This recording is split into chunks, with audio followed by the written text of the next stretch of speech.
ఇండియాలో internet super speed అందుకొనుంది. కన్ను మూసి తెరిసేలోపే content కళ్ళ ముందుకొచ్చేస్తుంది. అవును, ఎంతో కాలంగా భారత్లో ఇంటర్నెట్ వినియోగదారులు వేచి చూస్తున్న స్టార్ లింక్ సేవలు వచ్చేశాయి.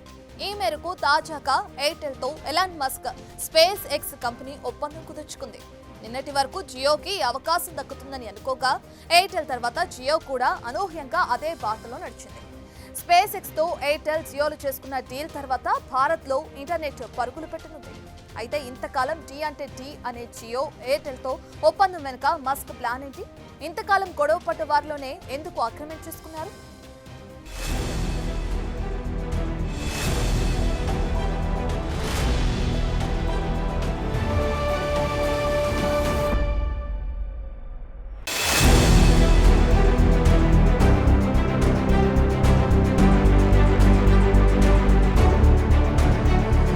ఈ రోజుల్లో చాలా వ్యవహారాలకు ఇంటర్నెట్ సేవలు అత్యవసరంగా మారాయి. అర్బన్ రూరల్ తో సంబంధం లేకుండా మారుమూల గ్రామాల్లో కూడా స్మార్ట్ ఫోన్ వినియోగం, యూపీఐ పేమెంట్ల వంటి సేవలు సర్వసాధారణమయ్యాయి. ఇలాంటి పరిస్థితుల్లో ఇంటర్నెట్ స్పీడ్ లేకపోతే వచ్చే కష్టాలు చాలా మందికి తెలుసు. సిగ్నల్స్ కోసం నానా తంటాలు పడతారు జనాలు. అయితే అతి త్వరలోనే ఈ కష్టాలు గాల్లో కలిసిపోనున్నాయి. భారత్లో ఇంటర్నెట్ సూపర్ స్పీడ్ అందుకోనుంది. స్టార్లింక్ ఉపగ్రహ ఇంటర్నెట్ సేవలను దేశవ్యాప్తంగా మార్కెట్ చేయడానికి తాజాగా భారతీయ Airtel Elon Musk company SpaceX తో వ్యూహాత్మక భాగస్వామ్యాన్ని చేసుకుంది. అయితే ఈ పోటీలో ఎయిర్టెల్ అధికారిక ప్రకటన తర్వాత ప్రత్యర్థి రిలయన్స్ జియో కూడా స్టార్లింక్ తో లింక్ అయినట్లు వెల్లడించింది.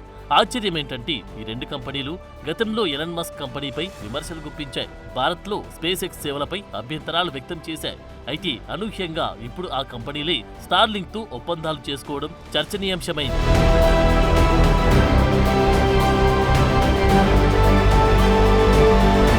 భారతదేశంలో రెండు అతిపెద్ద టెలికాం సర్వీస్ ప్రొవైడర్లుగా భారతీ ఎయిర్టెల్, రిలయన్స్ జియోలు ఉన్నాయి. ఇవి స్టార్లింక్ బ్రాడ్బ్యాండ్ ఇంటర్నెట్ సేవలను అందించడానికి స్పేస్ ఎక్స్ తో ఒప్పందం కుదుర్చుకోవడాన్ని కాసేపు పక్కన పెడితే ఈ భాగస్వామ్యం ఆసక్తికర చర్చకు కారణమైంది. ముఖేష్ అంబానీ నేతృత్వంలోని రిలయన్స్ జియో, సునీల్ మిట్టల్ కు చెందిన భారతీ ఎయిర్టెల్ రెండు మొదట్లో స్పేస్ ఎక్స్ భారతదేశంలోకి రావడాన్ని తీవ్రంగా వ్యతిరేకించాయి. అయితే ఇంటర్నెట్ సేవల్లో రోజురోజుకు పెరుగుతున్న పోటీ కారణంగా ఒకప్పుడు వాళ్ళ కంపెనీలకు ముప్పుగా భావించిన కంపెనీతోని ఇప్పుడు లింక్ పెట్టుకున్నారు. అయితే ఎయిర్టెల్, జియో యూటర్న్ ఎందుకు తీసుకున్నట్లు? నిజానికి ప్రధాని మోడీ ఇటీవల అమెరికా పర్యటనలో స్టార్లింక్ ఆపరేటర్ అయిన space X company owner Elon Musk తో సమావేశం తర్వాత ఈ రెండు కంపెనీలు తమ గత వాదనలు పక్కన పెట్టి యూటర్న్ తీసుకున్నట్లు తెలుస్తోంది. అయితే రిలయన్స్ జియో, భారతీ ఎయిర్టెల్ కంపెనీలు రెండు ఇండియాలో ఆధిపత్యం ఉన్న అత్యంత పోటీతత్వంతో పనిచేసే కంపెనీలు. ఇలాంటి ప్రత్యక్ష పోటీ సవాలు ఎదుర్కొంటున్న ఈ కంపెనీల మధ్య భాగస్వామ్యాన్ని తీసుకురావడమే ఇప్పుడు ఆసక్తికర వ్యూహంగా నిపుణులు భావిస్తున్నారు.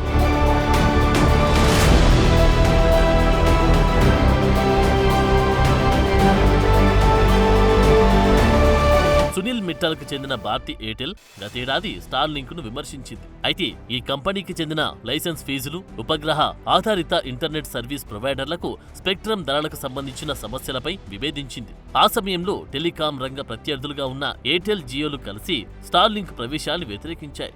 ఎందుకంటే ఈ మూడు సంస్థలు భారతదేశంలో వాణిజ్యపరంగా ఉపగ్రహ బ్రాడ్బ్యాండ్ ను ప్రారంభించడానికి సిద్ధమయ్యాయి. నిజానికి భారత ప్రభుత్వం స్పెక్ట్రమ్ను పాలనాపరంగా కేటాయించి దానిని కొత్త టెలికాం బిల్లులో చేర్చాలని తీసుకున్న నిర్ణయం తర్వాత ఇది జరిగింది. 2024లో ఇండియా మొబైల్ కాంగ్రెస్ లో జియో, ఎయిర్టెల్ కలిసి ఒక వాదన తీసుకొచ్చారు.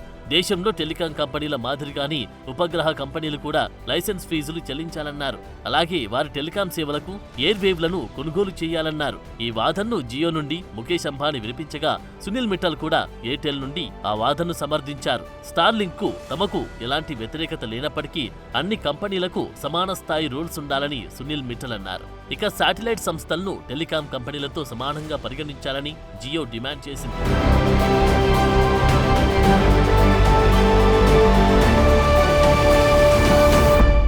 అయితే ఒకానొక సందర్భంలో జియో వ్యాఖ్యలకు ఎలాన్ మస్క్ ప్రతిస్పందిస్తూ శాటిలైట్ బ్రాడ్బ్యాండ్ కేటాయించడంలో వేలం వేయాలనే పాయింట్ అద్భుతమంటూ సెటైర్ కూడా వేశారు. ఇక ప్రధాని నరేంద్ర మోడీ సమక్షంలో ఇండియా మొబైల్ కాంగ్రెస్ లో సునీల్ మిట్టల్ ప్రసంగం తర్వాత స్టార్లింక్ భారతదేశంలో తన సేవలను అందించడానికి అనుమతి పొందడం చాలా ఇబ్బందికర పరిస్థితి కాదా అంటూ మస్క్ తన స్టైల్లో ఎయిర్టెల్ కు చురకలంటించారు. నిజానికి స్టార్లింక్ విషయంలో గతంలో జియో అభ్యంతరాలు వ్యక్తం చేసినప్పటికీ మోడీ ప్రభుత్వం ప్రపంచ ధోరణులకు అనుగుణంగా పరిపాలనా పరంగా దానిని కేటాయించాలని కోరుకున్న ఎలన్ మస్క్ వాదనను సమర్థించింది. దీనికి ముందే లగ్జంబర్గ్ చెందిన SES తో ఉపగ్రహ ఇంటర్నెట్ జాయింట్ వెంచర్ను నిర్వహిస్తున్న జియో ప్లాట్ఫామ్లు కొత్త మార్గాలు తెరిచాయి. దీంతో దేశంలో వాణిజ్య ఉపగ్రహ బ్రాడ్బ్యాండ్ సేవలను ప్రారంభించడానికి భారతదేశ అంతరిక్ష నియంత్రణ సంస్థ నుండి అనుమతులను పొందాయి. ఈ క్రమంలోని అంబానీ భారత ప్రభుత్వంతో లాబింగ్ చేశారు. దేశంలో అందరికీ సమాన నిబంధనలు కావాలని కోరారు. ఎయిర్వేవ్ వేలంలో 19 బిలియన్లు ఖర్చు చేసిన జియో టెలికాం కంపెనీ టెక్నాలజీ అభివృద్ధి చెందుతున్న కొద్దీ బ్రాడ్బ్యాండ్ కస్టమర్లు స్టార్లింక్ కు వెళ్లిపోయే ప్రమాదముందని గ్రహించింది. అలాగే డేటా, వాయిస్ క్లయింట్లను కోల్పోవచ్చని కూడా జియో ఆందోళన చెందింది.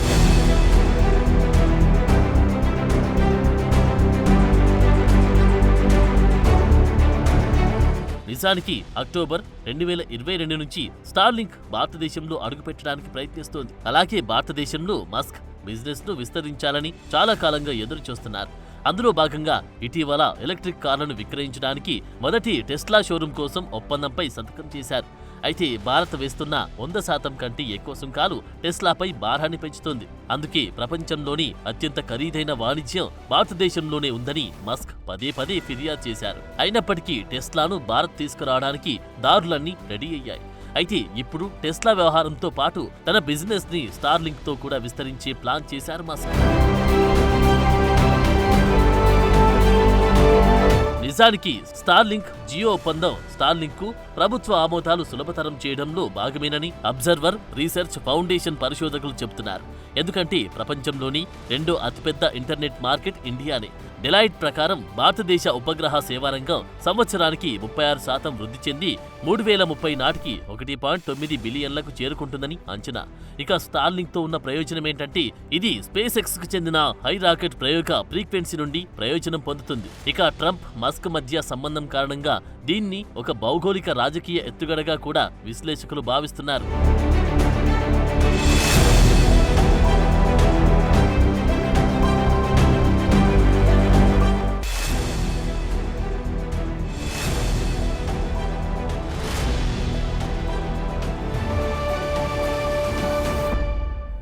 ప్రపంచంలోనే రెండో అతిపెద్ద ఇంటర్నెట్ మార్కెట్ ఇండియాని. సో ఈ బంగారు బాతుకుట్టును ఎవరైనా ఎందుకు కాదనుకుంటారు? ఇదే సమయంలో ఎలాన్ మస్క్ లాంటి కుబేరుడి కన్ను భారతదేశంపై పడడమే పెద్ద విషయం. ఈ అవకాశాన్ని భారత్ మాత్రం ఎందుకు చేజార్చుకుంటుంది? మొత్తానికి మ్యూచువల్ అండర్స్టాండింగ్ తో లింకులు కుదిరాయి. అయితే స్టార్లింక్ ద్వారా భారతదేశానికి వచ్చే ప్రయోజనం ఏంటన్నదే ఇక్కడ పాయింట్. అలాగే ఇది ఇండియాలో ఇంటర్నెట్ ఎక్స్పీరియన్స్ ని ఎలా మార్చనుంది అనేది సామాన్య ఇంటర్నెట్ వినియోగదారుడికి అవసరమైన అంశం.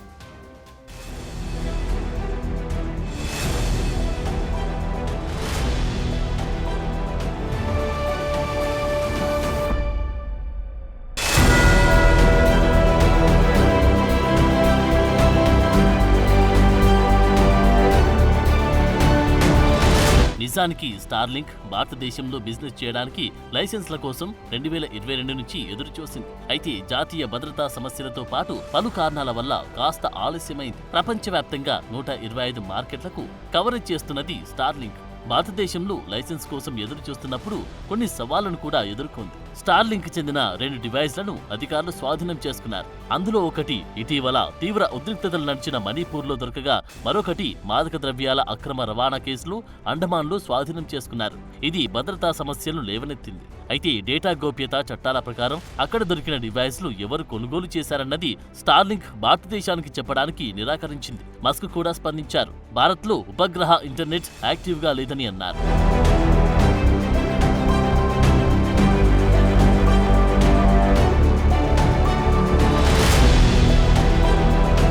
ఏది ఏమైనప్పటికీ చివరికి మస్క్ లింకులు ఇండియాలో స్థాపించడానికి వేదిక రెడీ అయింది. ఇప్పుడు ఇండియాలోని 2 టాప్ టెలికాం సర్వీస్ ప్రొవైడర్లు స్పేస్ ఎక్స్ కంపెనీతో భాగస్వామ్యం చేసుకున్నాయి. ఈ ఒప్పందం ద్వారా డేటా ట్రాఫిక్ పరంగా ప్రపంచంలోని అతిపెద్ద మొబైల్ ఆపరేటర్ గా జియో తన స్థానాన్ని నిలుపుకుంటుంది. అలాగే గ్రామీణ మారుమూల ప్రాంతాల్లో సహా దేశవ్యాప్తంగా మరింత స్పీడున్న బ్రాడ్బ్యాండ్ సేవలను అందించడానికి ప్రపంచంలోని ప్రముఖ లో earth orbit satellite constellation operator గా స్టార్లింక్ స్థానాన్ని జియో, ఎయిర్టెల్ ఉపయోగించుకోనున్నాయి. ఈ చర్యతో ఇప్పుడు 2 కంపెనీలు రీటైల్ నెట్వర్క్ ఆప్టిమైజేషన్ ప్రయత్నాలను అమలు చేయనున్నారు.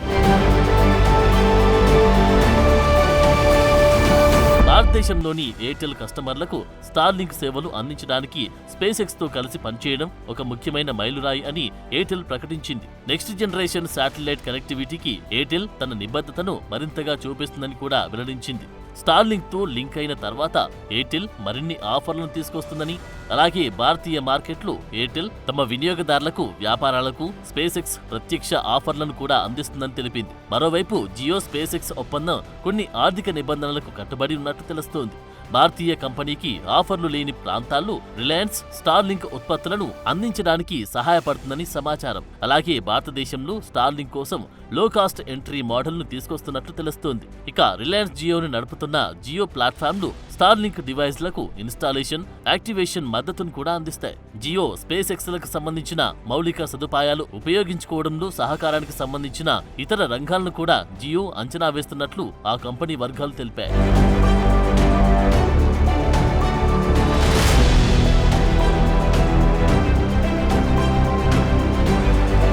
మరోవైపు జియోకి కొన్ని ఆందోళనలు కూడా లేకపోలేదు. ఎలన్ మస్క్ తన ఉత్పత్తులను భారతదేశంలో స్టార్ట్ చేసిన తర్వాత టెలికాం రంగంలో ఆధిపత్యం చెలాయించి కొత్త కంపెనీకి అవకాశం వస్తుంది. ఇది అటు రిలయన్స్ కు, ఇటు ఎయిర్టెల్ కు ఆందోళన కలిగించే అంశంగా ఉంది.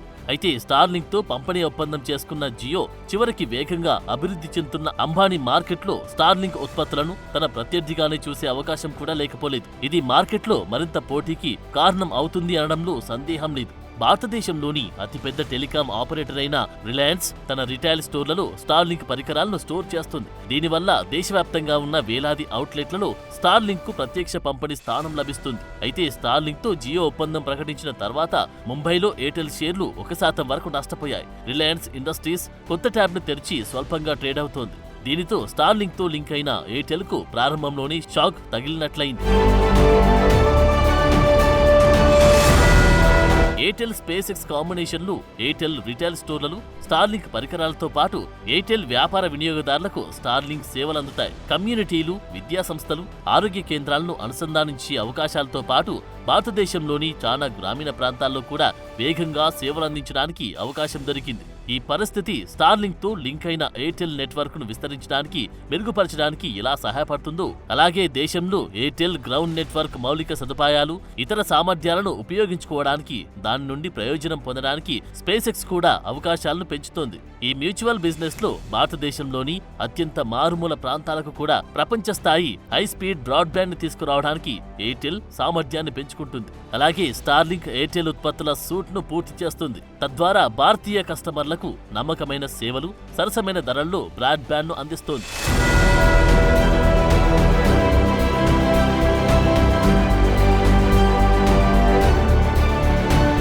నిజానికి స్టార్లింక్ లో ఎర్త్ ఆర్బిట్ అని ఒక సమూహ ఉపగ్రహాలున్నాయి. ముఖ్యంగా బ్రాడ్బ్యాండ్ మౌలిక సదుపాయాలు లేని ప్రాంతాలను లక్ష్యంగా చేసుకుని హై స్పీడ్ ఇంటర్నెట్ యాక్సెస్ ను అందించడానికి ఈ ఉపగ్రహాలు పనిచేస్తాయి. స్పేస్ ఎక్స్ కి చెందిన ఇలాంటి ఉపగ్రహాలు ఇప్పుడు 7,000 ఉన్నాయి.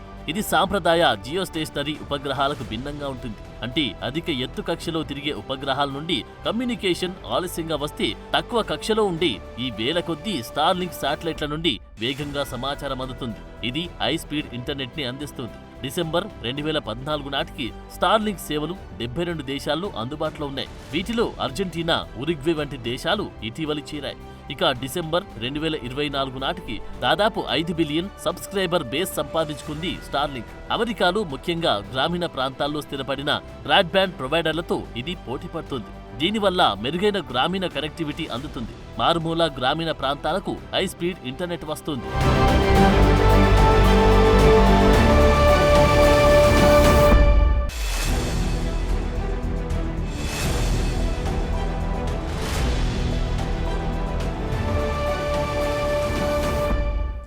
ఏదేమైనా స్టార్లింక్ తో వచ్చే ప్రయోజనాలే వేరు. బిజినెస్ కు బిజినెస్, ప్రజల్లో అమెరికన్ కంపెనీకి పరపతి. మరోవైపు ఇటు కేంద్ర ప్రభుత్వానికి, అటు ప్రజలకు లాభదాయకమైన అవకాశం. అందుకే పోటీదారులు కూడా పార్ట్నర్లుగా మారిపోయారు. అంటే రాజకీయాల్లోనే కాదు, బిజినెస్ లో కూడా శాశ్వత శత్రువులు, శాశ్వత మిత్రులు ఉండరన్నమాట. మరి ఈ కాంబినేషన్ ఎక్కడికి దారితీస్తుందో చూడాలి. For more videos like this, subscribe Big TV channel.